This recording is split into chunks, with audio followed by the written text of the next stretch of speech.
Welcome to this new semester and to this course on heat and mass transfer, which is MCL 242. So we'll begin proceedings for today, and there are certain ground rules that I want to establish before we begin with the formal delivery of the course. Leaving that aside, I hope you're all safe and that you're doing okay in these difficult times. But it's important that for this course to run in a certain way, proper functioning way, because considering it's a large class, it's a class of about 100 students, and so there will be challenges as we go along. So there would be things that we will have to work out, and there is a certain procedure which I would expect for any undergraduate course, especially this being a core course. So let me get started. I have just let me emphasize that I have unmuted all of you, but if you have a question, please prompt me. I think there was a raise hand option if I remember correctly. If you could if you could just prompt me that you have a question, then I would stop and maybe clarify.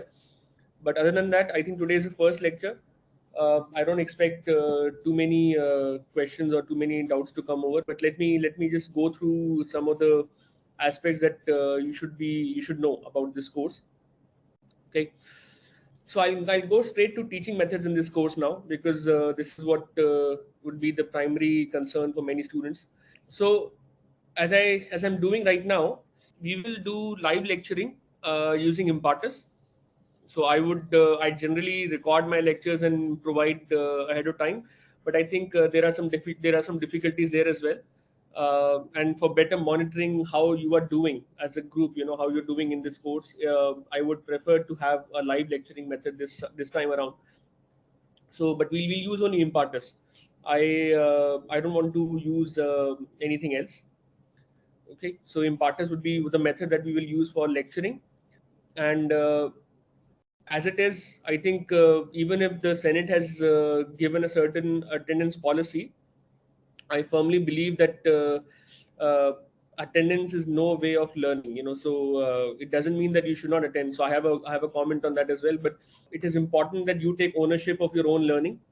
So in case you feel that not attending classes can be helpful, go ahead, you try that out. But I don't want to impose an attendance policy to decide or to use it as a basis of grading. That is the point I'm trying to make. That there would be no grading component related to attendance. But needless to say that imparters, the reason I'm also following imparters is because it allows me to record your attendance, so I know who's attending and who's not attending the class. And it is one way of me keeping also a record of, because see, what typically happens is at the end of the semester, if you're not doing well, or if you're a borderline case, I can always refer to the attendance and see whether you were regular, whether you were sincere in the class. That also gives me some indication to, whether to go lenient or whether to be tough. So please remember, I'm just saying it in the softest possible words, but attendance is important. At least for me, I think it's important. And from my own time, I did my BTech here in a long time back, about 17 years back. So one good advice that one of my seniors gave me was that he said that it is much of the learning happens in the lecture itself. So in case you attend lectures regularly, you attend, you see, you do your daily assignments and problem solvings on a regular basis. So the anxiety that you generally create a day or two before the exam, before the minor or major, that actually is completely eliminated because you are already prepared. So I would suggest that if you are regular in lectures, if you're listening to the material, if you are solving the assignments given, and if you are taking up or doing reading as prescribed, there should be no need for worrying about whether the course is heavy or light. It doesn't matter then. So that's the personal advice I would give. Whether you want to follow or not, that's up to you. So I'll just share the course outline. So this is something which let me see if I can also share on this window here. Yeah. Okay. So I hope you can see this window. Okay. So this I will upload these details on the course webpage on Moodle today. And what I've done upfront is that I've given you that, which portions of the text we are going to cover, and I will talk about it in detail. But we are going to be primarily looking at Incropera and Duet, which is a standard book in heat and mass transfer, uh, being used for I don't know how many decades now. So the what I've done is that I've given the topics that we would be covering as part of this course, but I've also given you some reading assignments. So I would recommend that as you go along in the lectures, please start, and I will be following not the standard linear way. I would not follow this exactly to the T, that the sequence of topics to be covered would be in this way. I will go here back and forth, but you can see from your own book which topics I'm covering, and please take it upon you to read. Okay, to read and to work to look at these solved examples in this book, which is very important. Okay, so this has all the details in it. The textbooks are also given. So the book by Incruper and Duvet is a standard book. As I said, if you want as a reference, you can use Senjil and Gajar, which is also a decent book. But I personally prefer Incruper and Duvet, considering that this is a book that I was also taught with when I did this course about 18, 19 years ago. Not that much has changed. It's a fundamental course, much like thermodynamics, a very important course for any mechanical engineer to go ahead. Okay, so let me leave it here now. Let me bring it back to the slide now. Okay, so the outline, as I said, I will share on Moodle. Now, the next part of the course which we need to work out is the format for doing tutorials. So tutorials, I think the whole batch is divided into 4 groups, and I believe that those 4 groups will have tutorials. I mean, depending on your group, you will have either Monday, Tuesday, Thursday, or Friday. I would prefer if we can combine these 4 into 2. So if we can have 2 groups, I don't want to have one single tutorial session. That will not allow me, or at least it will not be it will not be good, I think, for your learning as well, because we want to monitor. I and the TAs want to monitor how you're doing, and what difficulties you're facing. But it's up to it's something that we need to discuss. This is something that I'm bringing up today. So maybe by on Thursday we can decide. This week we're not going to have tutorials, but from next week when we start tutorials, I want to have a decision taken by maybe Thursday, whether we should have 2 tutorials or 4 tutorials. Each group has its own, or can we combine 2 groups into one. The timing can be is a little flexible, but of course I would not prefer somewhere between 1 and 2. And I don't want to have some in a tutorial running at at 7 in the evening. So those are not going to be preferred.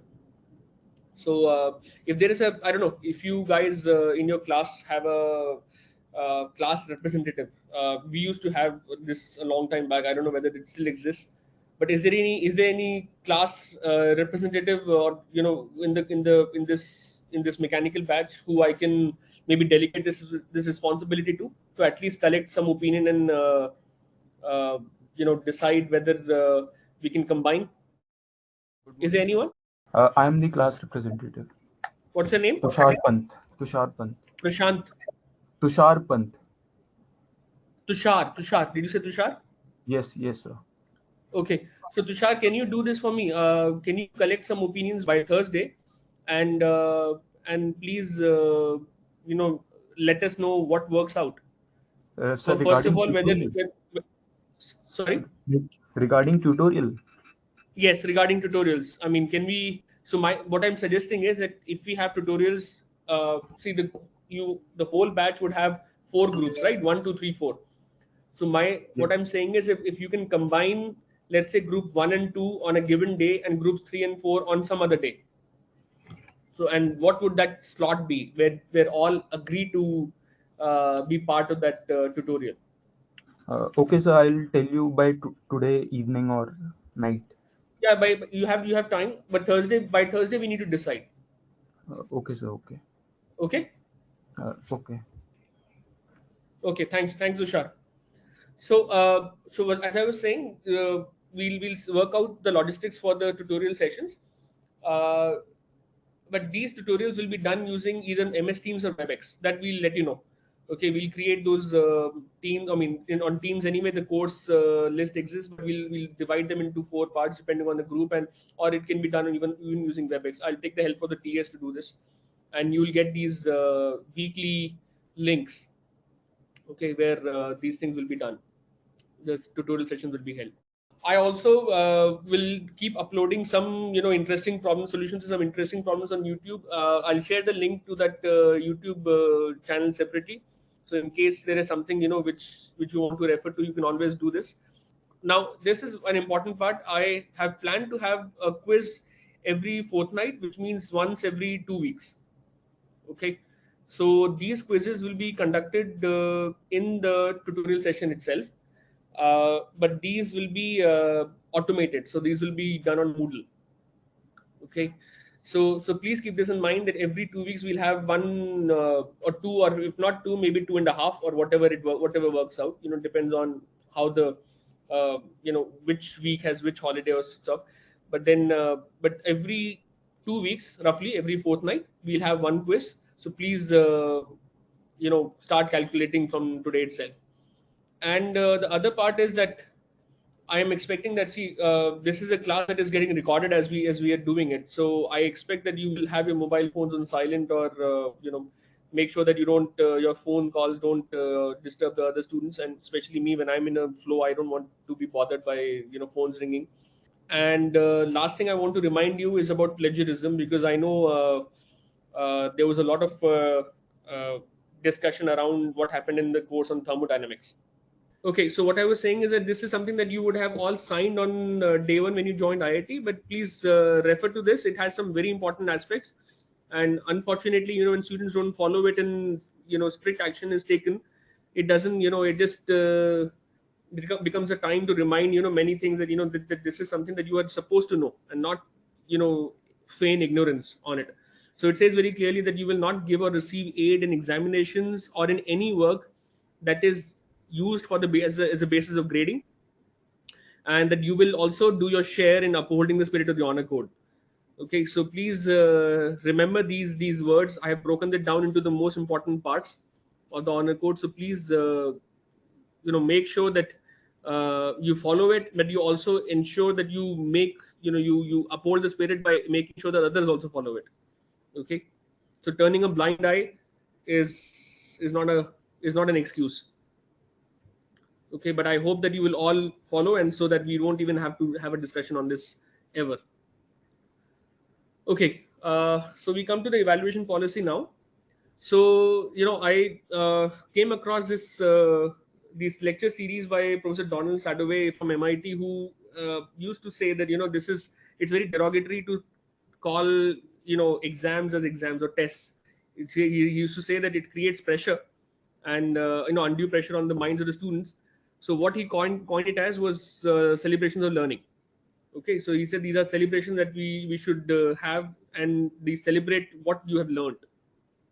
So we'll have the mid-semester celebration, which is now, because we have only one minor policy. So we'll have mid-semester celebration, which would be about for 30 marks. The end semester celebration, the grand celebration, will be about 40 marks. And we'll have these short celebrations, as I was mentioning, the quizzes. Okay, maybe 10-15 minute celebrations, for which would comprise totally 30 marks. So that will give us a grand total of 100 on this course. Now, since we will be holding maybe more, we might be holding 6 to 7 quizzes. So whether what best number do I choose out of those, y. So what best x out of y is something that I'm not decided yet. But it could be best 4 out of 6. It could be best 5 out of 7. But please remember that I'm only doing this, or proposing this aspect of choosing the best, let's say, x out of y, is so that I also understand that you may have other issues, or you may have you may not be well on that given day, or you may have to take somebody to the hospital, or there is some other issue, there's some internet outage, whatever.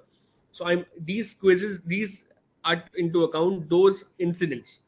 Okay, I will not be able to reschedule quizzes on an individual basis. I'm going to say this upfront, that unless there is there's some really a reason which we have not thought about. Unless there's one of those reasons, we will conduct quizzes in the tutorials and as per schedule. They will not be held out of the thing. And please don't come back and ask me, that can I have a re-quiz, I just couldn't attend on that given day. I'm saying that I've already taken into account in that aspect, that you may not have this outage in so many number of times. You may have it maybe once, but you cannot have it all the 6 or 7 times. Okay, so keep that in mind when you ask for this later. For audit, in case the institute policy is also such that nowadays it allows core courses to be audited, but in case you decide to audit, you should have at least a score of more than 50%, the final aggregate score of 50%. And though I would not take any exception on this, I would not take the institute standard of 40% as well. That this is what it is. It's a core course, and I expect that you should be able to score 50% at least to be able to pass on an audit. Regarding text and reference books, as I mentioned, we will be using Incruper and Duet, which will be the main text for this course. Currently, I think it's a low price book, by the way, but you may get the 6th or 7th edition. So please get a copy if it would be helpful, especially for the reading practice, for the reading material, and to review, content. And let me also be very clear that this is a course, maybe very much like thermodynamics, where a lot of data is required. So from standard tables, and these data will not be provided. As an engineer, you're required to be able to look up data and use it. So this book actually has an entire appendix of data, in terms of properties, in terms of formulae. Everything is there, and so it would be better if you have a copy of the book. And I'm an old school guy. I prefer a hard copy. I cannot work with PDF files. So I would prefer, if you I mean I would suggest, I would not prefer, but I would suggest that if you can, please get a copy of the book. It would be helpful going forward. And I'll I mean it is something, it's one of those subjects which would actually be, you will remember. As long as you're doing mechanical engineering, this is something that you will remember and you will be using throughout. Okay, as I said, this other book is by Senjin and Gaja. This is again just for your own convenience. If some people want a different treatment, they can always refer to this book. It is also similar to Incruper and Duet, but it's again up to you. It's up to your liking. Which one you prefer? I leave it up to you. And there are hundreds of other books. I'm just not going to mention them here. I think the first two for an undergraduate course, especially a core course, I think I don't want to diversify too much. I don't want to confuse you by saying, giving 10 different names, but let's say that we start with these two. Okay. Resource material for this course, it would be available on Moodle. So if you go under courses, the MCL 242 course will be there. uh, as I was saying, we will have automated exams in this course. So you will please remember that there will be no subjective exams. uh, I will be posting tutorial sheets online on Moodle itself, on under the course webpage. So these tutorial sheets will not be used as a basis of grading, but I expect you to work these out, because the exams will be on a similar pattern. Whatever you see in the tutorial sheet, which is to solidify concepts taught in the class, the same kind of things will also be used in the uh, in the uh, in the exams. Mid and end sem will also be objective. It's not objective, but it's these are problems that you have to solve. They will not be like multiple choice questions, but you will have to work out the answer. And you will be given data, so it's not objective type, but it is automated. Let's There's a difference between objective exam and automated exam. Okay, automated means that you will see a question, you get choices to fill in there. I will also do my own at my own end. I will also randomize questions and data, but that is what I mean by automated. For the purpose of communicating with you for this course, there is already a mailing list, MCL 242, at courses.iitt.ac.in. So I will be using that. So please be regularly, make sure that you regularly check your IIT Delhi inbox, because any announcement or regarding the course, I will be actually sending on this mailing list. And as I said, the last part was on the course outline, which I will be sharing on Moodle today itself. Okay, so I think that's it on this part before I begin the formal lectures. So, any questions so far before I start the next part, the formal delivery? Any questions? If you have a question, please you know use the raise hand option or the. Okay, so I assume that there are no questions. So, so let me give me 1 second. I'll set up the my tablet to start the formal thing. Oh yeah, by the way, I also forgot to mention now. So I should say this regarding the course. I prefer to write instead of using PowerPoints. So much of what I do in the class will now be based on writing down, and actually working out things, the mathematical treatments for uh, each and every aspect of heat and mass transfer. So it's up to you. You can either uh, follow me as I'm doing it, or what I also do is at the end of the lecture, I typically make a PDF of whatever I've written, and I upload it on Moodle. So my handwritten notes would also be available.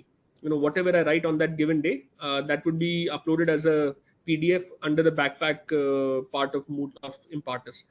So in case you miss out on something, or you are one of those people who don't believe in writing in the lecture and just listening, either is fine. You will have access to my own notes, so you don't have to worry about it. Okay. So I'm going to start. Okay. So let's formally begin with this course now. Let me know if you feel that my audio is feeble, or uh, if my handwriting needs to be a little bigger. Okay. So when we start with the heat and mass transfer, the first and most important thing is to understand that there is a distinction, or there's a reason why thermodynamics is taught before heat transfer.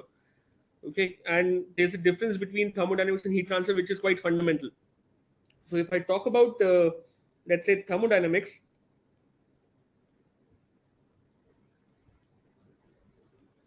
and we talk about, let's say, heat transfer on the other end, and we can do a quick comparison of what is it that both have in them, which is distinct. Okay, so in thermodynamics you would have seen a fundamental aspect which was about work and heat. So we spoke about the role of work and heat, and these are interactions with surroundings. So these came into the problem because you had work either being done on the system, or work being derived from the system.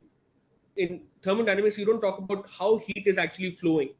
Now, this is where you know where heat transfer comes in, where we talk about this heat transfer, which is some form of energy which is in transit due to a temperature difference. So this is energy in transit, which is due to a temperature difference. So that's the main part. That we didn't have any concept of temperature difference there. We just said that somehow we are able to maybe give in heat to a system, or the system passes out heat because there's a difference in temperature between the system and the surrounding. But how does it really happen? We didn't discuss in thermodynamics. The second aspect is about this is where the main fundamental difference between thermodynamics and heat transfer comes in. uh, Thermodynamics actually deals with the beginning and end of a process. Okay, it does not give any information at the rate at which a process happens, but it only says we have a beginning point, the initial state and the final state. And we don't talk about how long it went, what was the duration or the speed at which a process went ahead. So it deals with only beginning and end.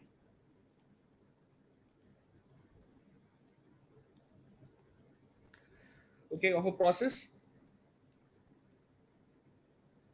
and there is no information on the rate of a process. So I can say no info about the rate of the process.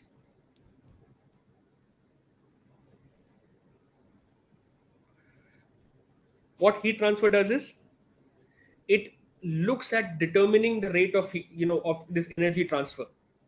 So we'll talk about, in our case, thermal energy, because we're dealing with heat transfer. So we'll talk about rate this uh, of this thermal energy and the rate at which it gets transferred.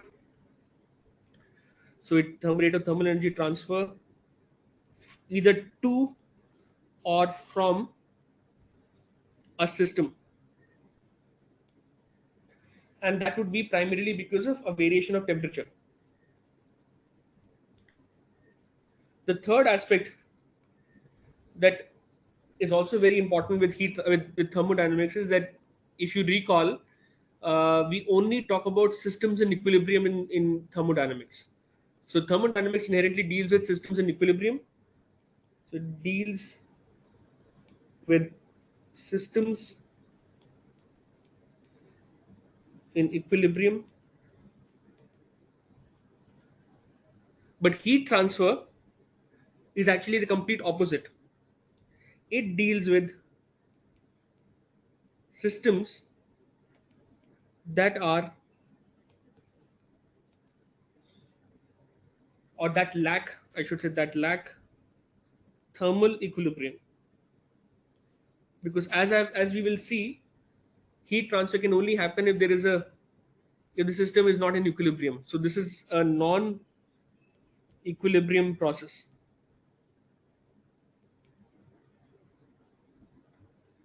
Okay, so those are the key differences between thermodynamics and heat transfer, and the reason why we need to study, uh, heat transfer beyond our study of thermodynamics. Now, what are the applications of heat transfer? So you will see heat transfer almost everywhere. The simplest application is the human body.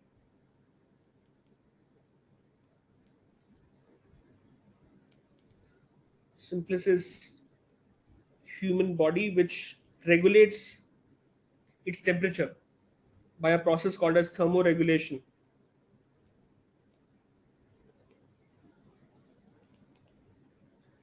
So the body decides how much heat it wants to reject to maintain a certain core temperature. Okay, so depending on the weather, on the on the on the conditions prevailing, temperature conditions prevailing on that given time of the day, we either we put on additional cold clothing, or our body creates mechanisms to be able to dissipate heat to maintain an equilibrium. Okay, the other aspect, or the other example, would be all household appliances.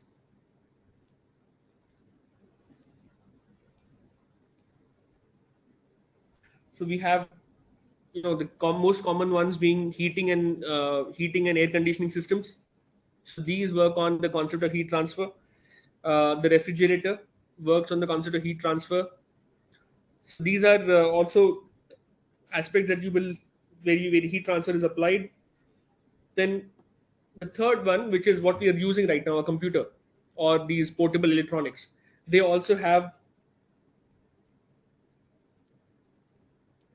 they also work primarily on the concept on the aspect on the concept of heat transfer, because they decide, depending on what is the usage, the device will actually dissipate either more or less heat.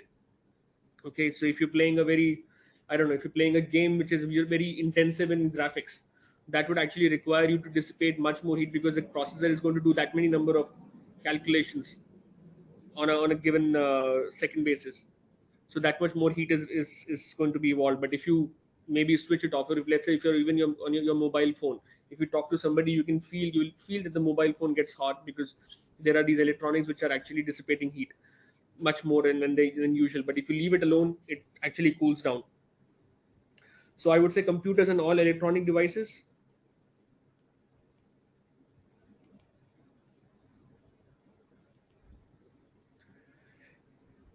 Then some old school examples would be car radiators. So I'm assuming many of you would have seen this. You have a fan and a radiator system at the front of the car, whose primary purpose is to be able to cool the liquid coolant which flows over the engine. So it takes away heat from the engine block and brings it to the radiator, where that hotter fluid now actually comes in contact with air through a radiator. So the radiator becomes the intervening medium, and so the heat is transferred from the hot liquid to the air which is blown over this radiator. So those will also be an example. And then the last example in current conditions is the use of solar collectors, which also work, and but these work primarily on radiation heat transfer, which we'll also discuss in this course. Okay, so the main concepts behind this course, are what we want to cover, are modes of heat transfer. Okay, and I'm going to just introduce these modes now, and we'll discuss them in greater detail throughout the course. The first part would be just to introduce, so that we can start doing some problems with our limited understanding of these modes. So the first mode is conduction, or as we will call it as conduction heat transfer. And this is, I think, something that you would have also done in JE. If I recall my time, I think we used to do a few problems on this aspect as well. But this is an energy transfer mode, or this is transfer of energy, which is due to temperature difference in a stationary medium. So this is due to temperature difference in a stationary. So stationary medium would mean that there is no flow.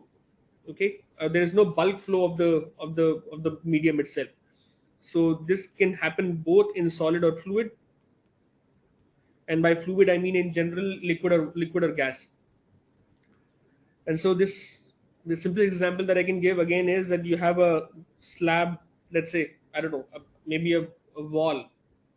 Okay, and you have some temperature T1 on one side and T2 maybe on the other side. And let's say the slab is, and let's say T1, the way I've drawn it, T1 is more than T2. Okay, so we are this you will see me doing this very often in this course, which is I will be plotting temperatures and axes in a certain way. So I'm plotting x here and temperature here. Okay, so temperature T1 is more than T2. Okay, so what we will see would be a transfer of energy, and I'm going to use Q as the rate of heat transfer in the nomenclature that I for this course. So Q is the heat transfer that happens, so from higher temperature to lower temperature, because of just a diffusion of this energy, or this these this medium particles.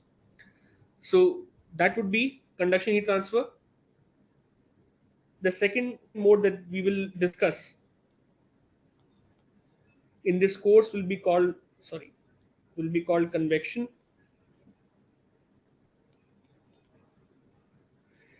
And convection is a mode of heat transfer that happens when you have heat transfer between a solid and a fluid.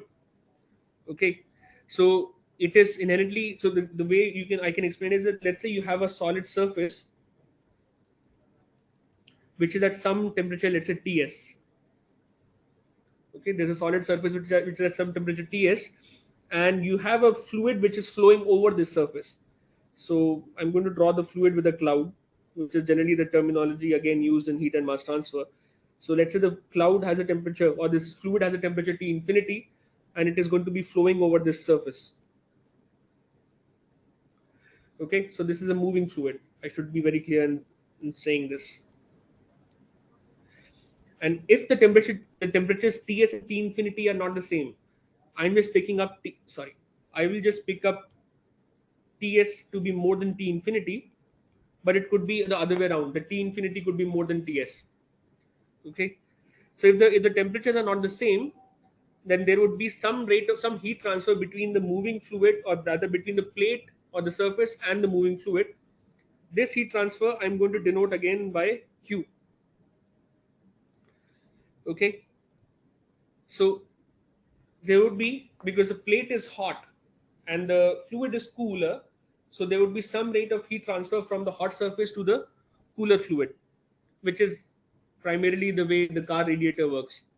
Okay, so we will transfer some heat from the hotter surface to the cooler liquid. It can also be the other way around. You can have a hotter fluid flowing over a cooler surface, and you can actually then transfer heat to the cooler surface by the fluid. So the heat transfer will then be in the opposite direction. So that is a third mode, which is convection, or rather the second mode, which is convection. The third mode which we will work on in this course will be radiation. And radiation is basically exchange of energy in the form of electromagnetic waves. This is energy exchange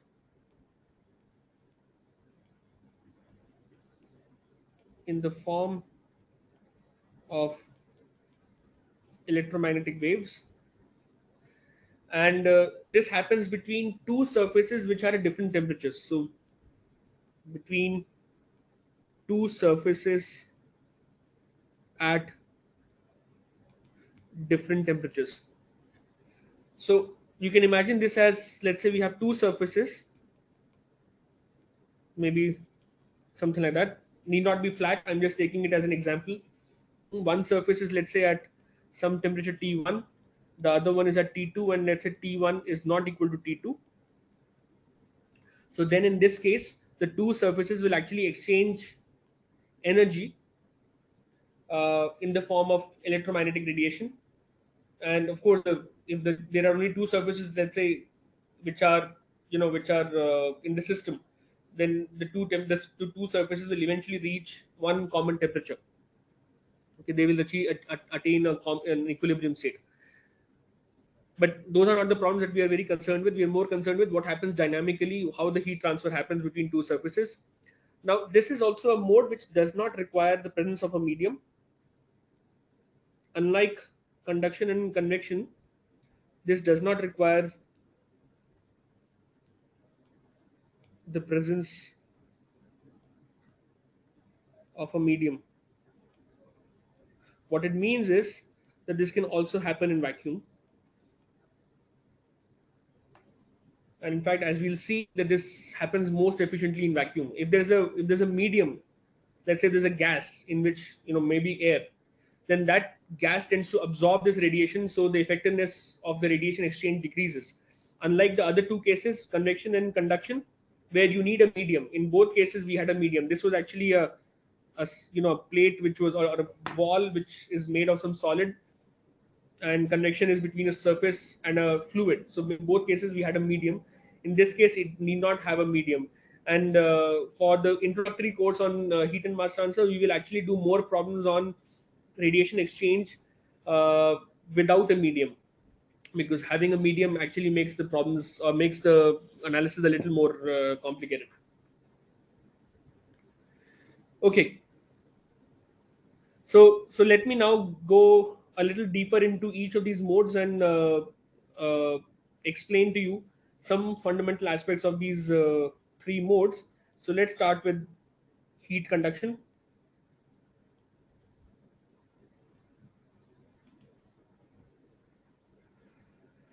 And to explain heat conduction, let me take a hypothetical experiment or a scenario. Let's say we have two, or we have a gas trapped between two long parallel plates. Okay, so let's say this is the picture at time t naught, which could be even zero. I don't care. We can say at time t0.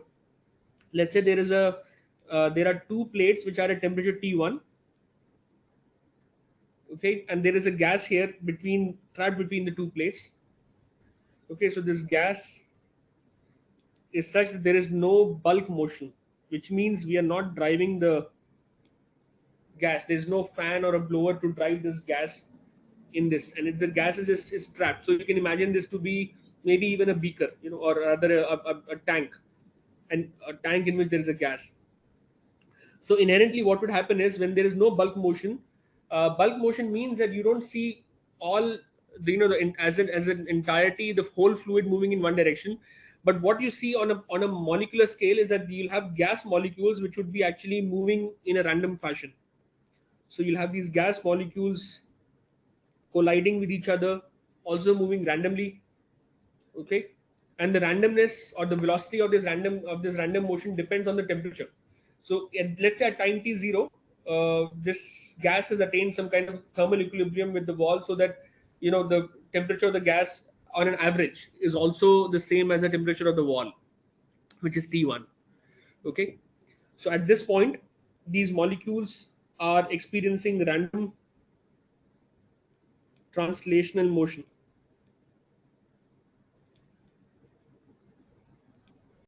Okay, now what I do is at this stage, at some time T1, and for that let me redraw the picture here. At some time T1, what I will do is I choose to change the temperature of the top wall. So let me say I make the temperature of the top wall to be T2, but the bottom wall is still T1, and it is done in such a way that T2 is, let's say, more than T1. Okay, so I've increased the temperature of the top wall, and T2 is the new temperature. T2 is constant along the wall. It need not be, but for the sake of this argument, we say that it's constant. T1 is anyway still the same temperature. Now, what do we expect to happen? Okay, to these gas molecules, which were initially at on an average at a temperature of T or T1. Uh, Now, let me also clarify one more aspect here. When we say that the gas is at a temperature T1, it doesn't mean that each and every molecule has the same, or from kinetic theory, if you recall, it is actually the sum of all these energies, which gives us the average temperature. It is not that each and every molecule will have a velocity which corresponds to the given temperature. So you have a velocity distribution, in the gas, but the mean, I should say, the mean energy is what is, let's say, in this case would be given as 3 by 2 kt, where k is the Boltzmann constant. Okay, so when you have the temperature T1 at, on the right side, the temperature T2 rather, on the right top wall, what we expect is that the fluid particles, or these particles which are very near a thin layer, if I can maybe describe here, a thin layer around this wall, they will actually collide with the wall and experience a change in momentum, because they would see a higher temperature there. Okay, so these particles collide on the wall, see that the temperature is higher, they bring that information from the wall. Okay, they collide and so basically they collide and reflect, but they come back with a higher momentum. Okay, more than what they maybe originally had. And now, inherently, these particles are also moving in a random manner in such a way that the net momentum is zero. That is the whole reason why we say bulk flow, there's no bulk motion, because if you add the momentum of all these particles, it will come out to be zero. So they collide and then they come back, and in this process they keep moving around. So maybe a particle is here, it goes there, collides, comes back, goes there. Okay, but then it does not go down, it goes somewhere, depending on how it interacts with other gas molecules in its vicinity. It can actually go anywhere.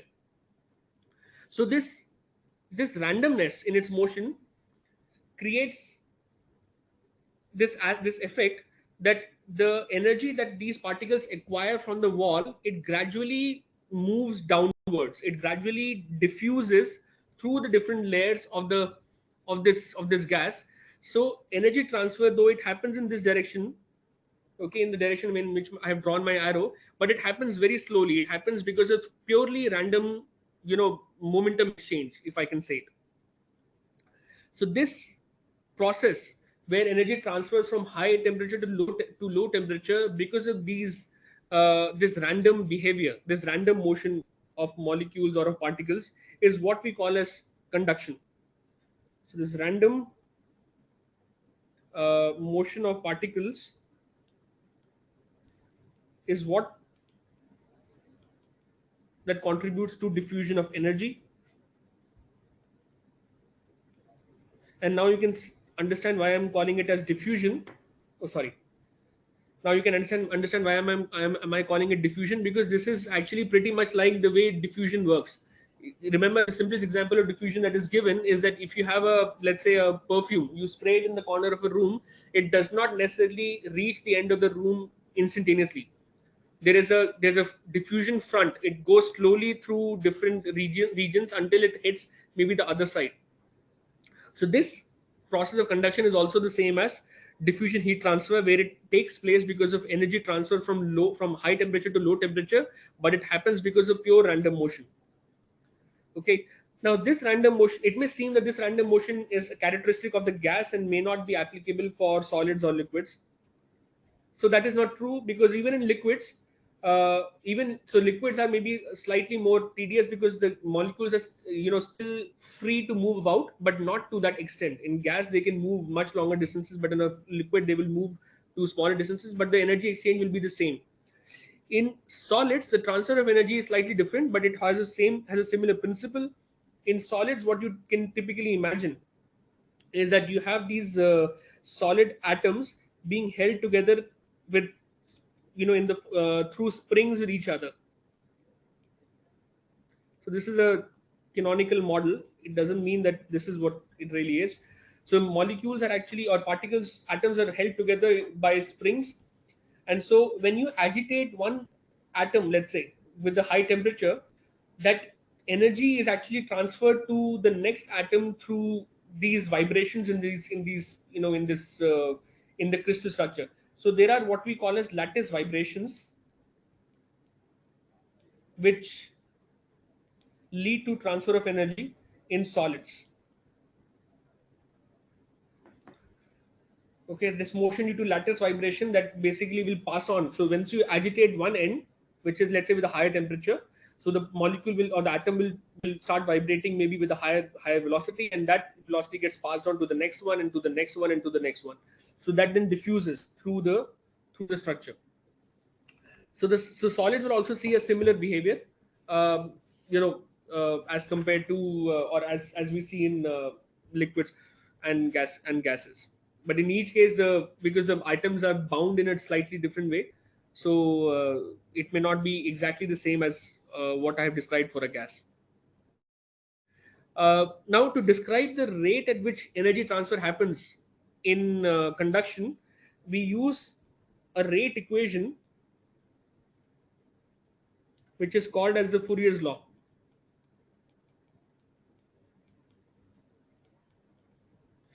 And Fourier's law is a phenomenological model. It is experimentally verified.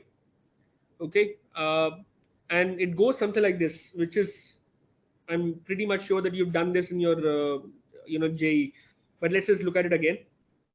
So the law goes something like this. Let's say if you have a one-dimensional, or rather a flat surface.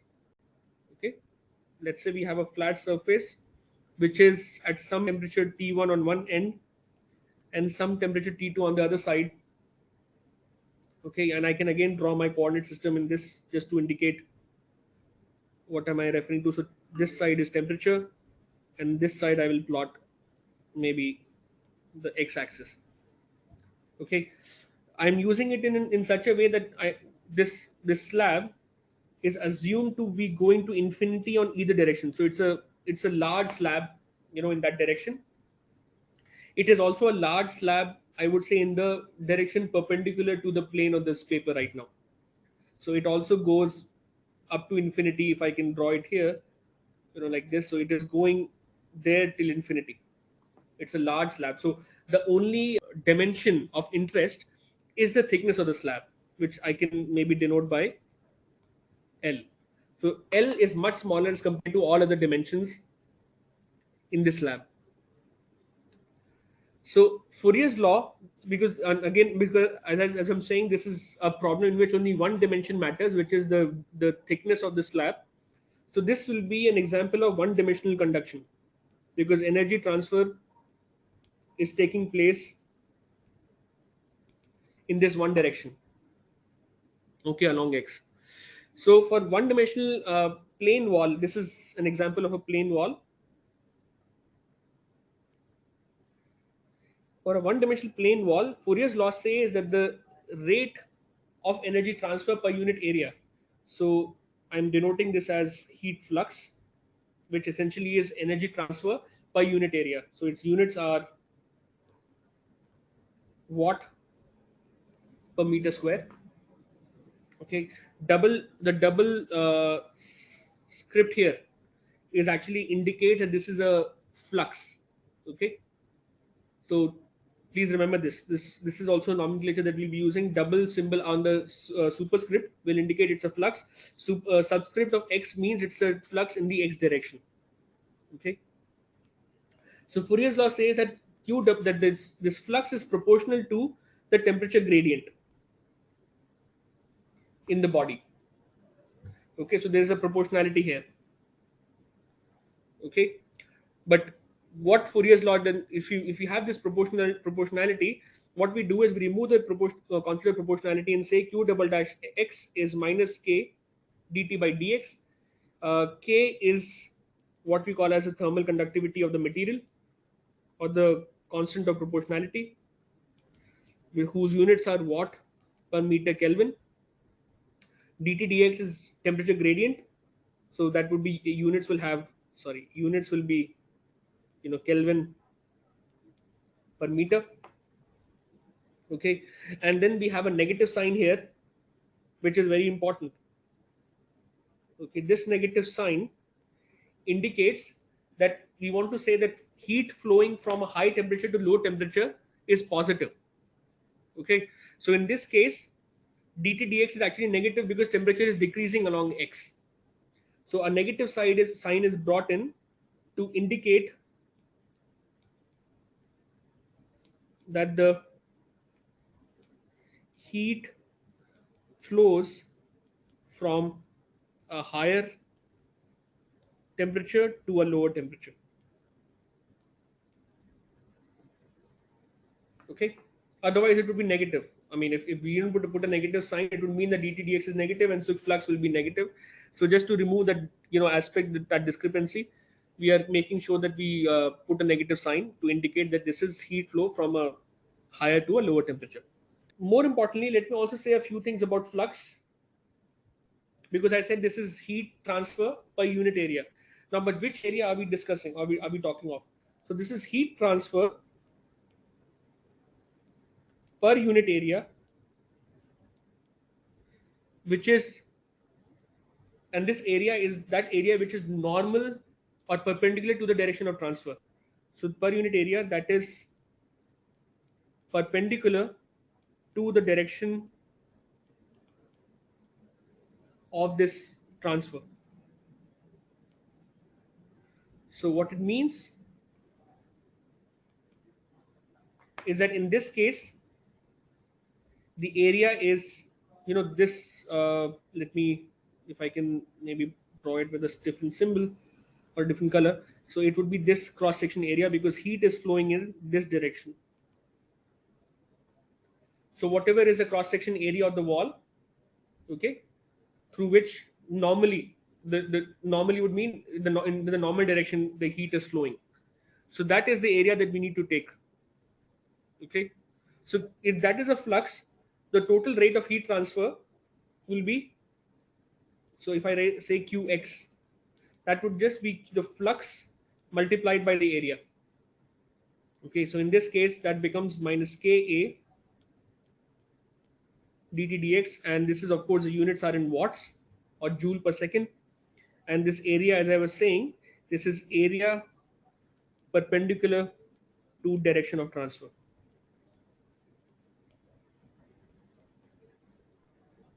Okay, finally let's put a word about k. What is thermal conductivity? Now, thermal conductivity is a property of the material, of any material actually. Every material has some thermal conductivity. So some materials have very high thermal conductivity, some have very poor thermal conductivities. So thermal conductivity is a property of the material that captures the material's ability to conduct heat. So this property can be temperature dependent, It may not be temperature dependent. Depends on the material and its its nature, its thermodynamic properties. Okay, so for the most part of this course, we will assume that K is independent of temperature, and we will also assume that the thermal conductivity is or rather it is actually we're dealing with a material which is isotropic, so that the thermal conductivity is the same in all directions. As I will when I introduce the concept of conduction in three-dimensional systems, we'll talk about a scenario where thermal conductivity can be different in different directions. But for analysis that we will do in this course, all engineering analysis that, and in fact, in general systems, unless you're solving, doing CFD and you're actually solving the full scale equations, much of the analysis actually assumes that the thermal conductivity is independent of the direction. So we assume it's an isotropic medium, and there is no anisotropy. Okay. Now, the reason we will talk about conduction is that we talk about Fourier's law, rather, is that we want to determine temperature distribution in a body or in any system. Okay, if we say that the heat transfer only happens because of conduction heat transfer, we want to be able to also describe what would be the temperature distribution in a body for various reasons. We may want to know what would be localized, where do localized hotspots occur in a particular system.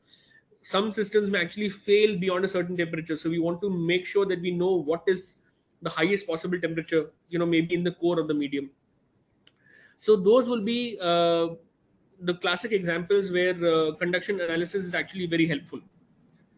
Uh, it is also very commonly known that, and we will do this. This will be the first problems that the first set of problems that we'll start doing on conduction heat transfer.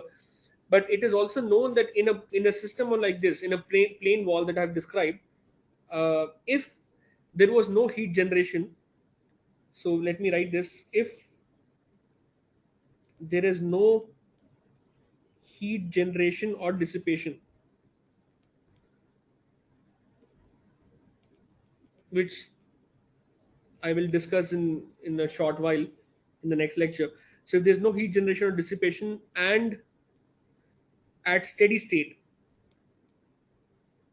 which would mean that uh, the variable that we're working with is become time invariant. There is no effect of time anymore. It just remains the same. It's frozen in time, if I can say it. For a plane wall, what we will get is that dt dx, the way I've drawn here in this sketch. Okay, dt dx will come out to be T2 minus T1 by L, which means that the temperature is going to is varying linearly within the plate or within the slab.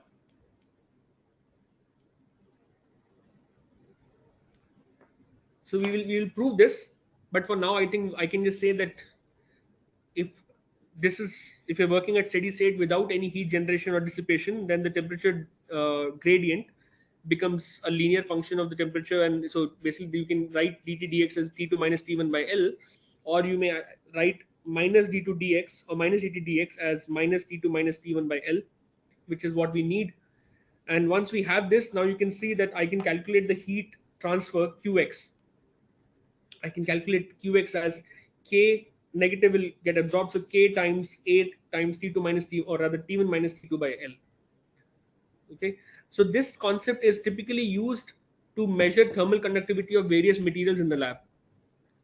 And the way that system works, and this is where I think I will stop my discussion for today, is that you have a setup of this type. Let's say you have a specimen of material of which the thermal conductivity I want to determine.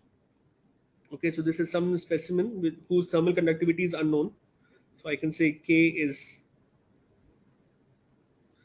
unknown. So what we'll do is we'll insulate this material first. So let's put some insulation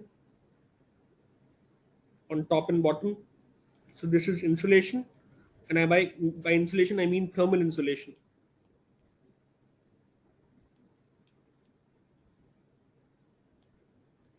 Okay, we'll also put a heater in this medium, an electrical heater typically, where we can pass some current, and then the backside or this back end is also insulated.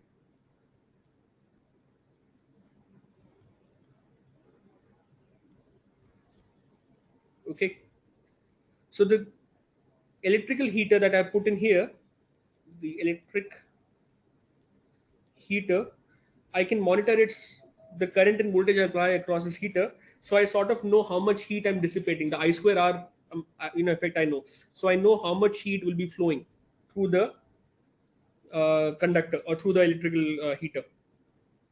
Because I've insulated everything in this medium, heat has only one way of traveling now, which is in the horizontal direction. So let's also let me define this, that let's say heat is in this case flowing only in this direction.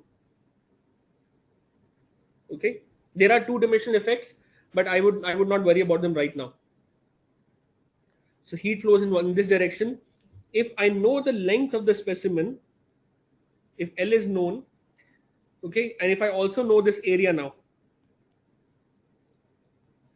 I can then write that the thermal conductivity K using Fourier's law will be Qx, or I should say QL by T1 minus T2 into A. So what is T1 and T2? What we'll do is we'll put two thermocouples. One thermocouple is here, which is recording T1.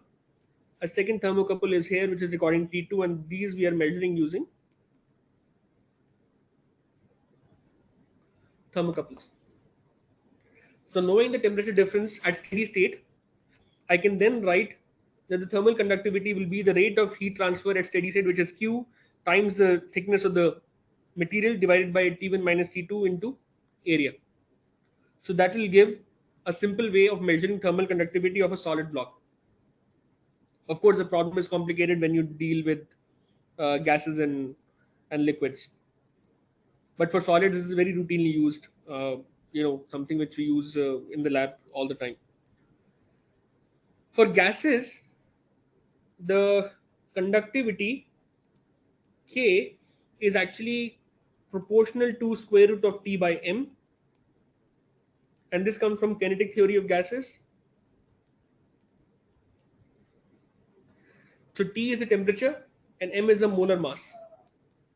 This is the molar mass. So clearly, for gases, conductivity, thermal conductivity increases with temperature and decreases with molar mass. So the more heavier the gas is, its conductivity is lower.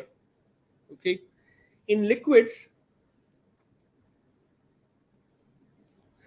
K actually decreases with temperature. So as temperature increases, conductivity decreases, except water. Water is an exception.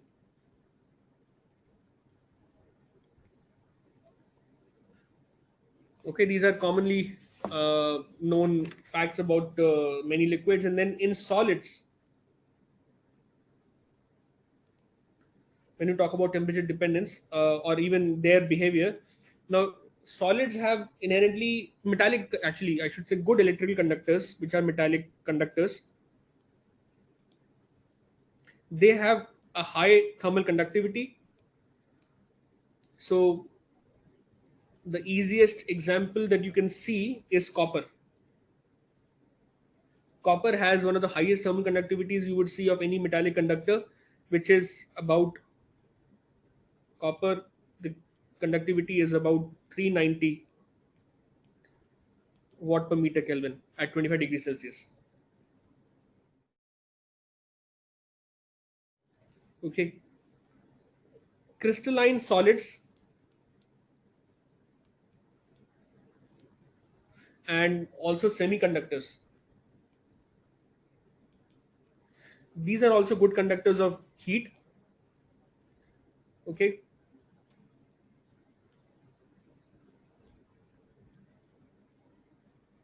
and this primarily happens because most of these materials will actually have free electrons, which allow, which also, play a role in transferring heat from one point to another by the process of diffusion. Okay, so this is all about, this is at least some basic primer on conduction. We will start the next class with some issues on convection. But before I end, and there is about 3 minutes, I can take a couple of questions if there are any. Please go ahead if you have any question or any query, and then before we close the this first session.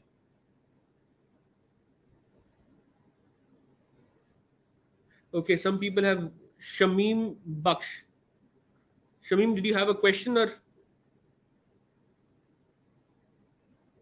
your hand was raised? Sorry, I didn't see it earlier. I just saw it now. Are you there?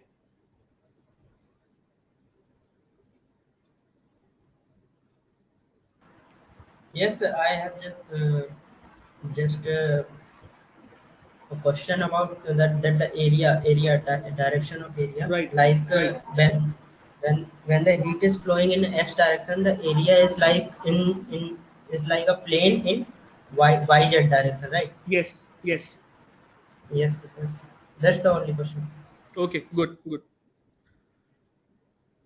So basically, we are looking, if the heat is flowing in a direction, we need to check. We need to take an area which is normal to the direction.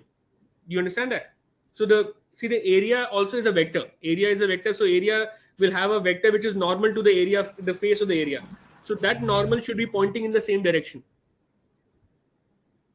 So for the x direction, as you said correctly, for x heat flow in the x direction, we have the yz plane. The yz Yes, plane has a normal vector which is along the x direction. yes, that's why I'm asking that the Yes, normal is yes, in the direction of x. Okay. yes. Any other questions? Sir, actually, can you please explain the variation of K in liquids with temperature?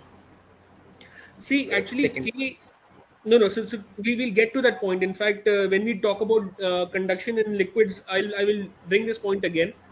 Uh, the only thing I can say is that with liquids, essentially what happens is that as you increase the temperature, right, there are other effects that actually start also playing in. So that the layers also start becoming, if I can say this, in a liquid, the diffusion through a layers actually starts weakening, uh, because of liquid molecules getting, they start becoming separate from each other. In that sense, they start, uh, their interaction with each other actually decreases because of reduced interaction. It's very similar to how I would describe, even in viscosity. If you look at viscosity of fluids, these decrease as you go high in temperature.